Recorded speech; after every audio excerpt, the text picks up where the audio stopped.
Đang tắt nhá, đang chế độ bình thường, mình muốn bật lên thì bật nút này, ấn lên khởi động màn hình lên này. Cái này nó không khỏi kìa, chắc là nó vẫn lưu. Đây là màn hình home của nó. Bây giờ em sẽ hướng dẫn các anh vào khai thác nhật ký của nó.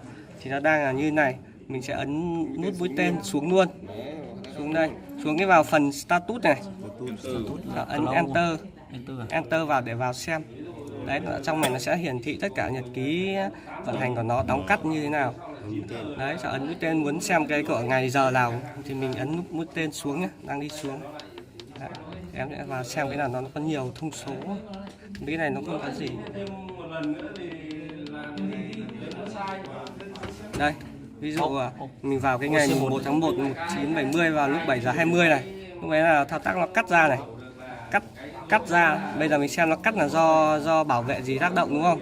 Thì đây nó ghi là bảo vệ tác động là ở cái soi này. Là do nguyên nhân là do bảo vệ OC1. OC1 tức là nó là bảo vệ quá dòng đấy, nó nhảy quá dòng. Đấy, bảo vệ quá dòng và thông số dòng đại là 300. Dòng cực đại là 300. Cắt lúc thời điểm cắt nó là pha A là bao nhiêu đây? 300 này, pha C là 20. Pha B quá dòng pha 20 và pha đất IL là 280. Đấy, thì nó ghi bảo người ta hỏi là bảo vệ gì thì mình cứ căn cứ vào cái này. Nó ghi là OC1 cũng là bảo vệ quá dòng.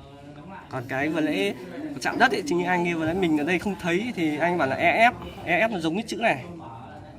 Này, thì nó sẽ là ghi chắc đây nó sẽ ghi là so là EF. Thì lúc đấy là do chạm đất. Và cái này là do quá dòng. Đấy. Xong một video tắt đi rồi làm video khác đấy là so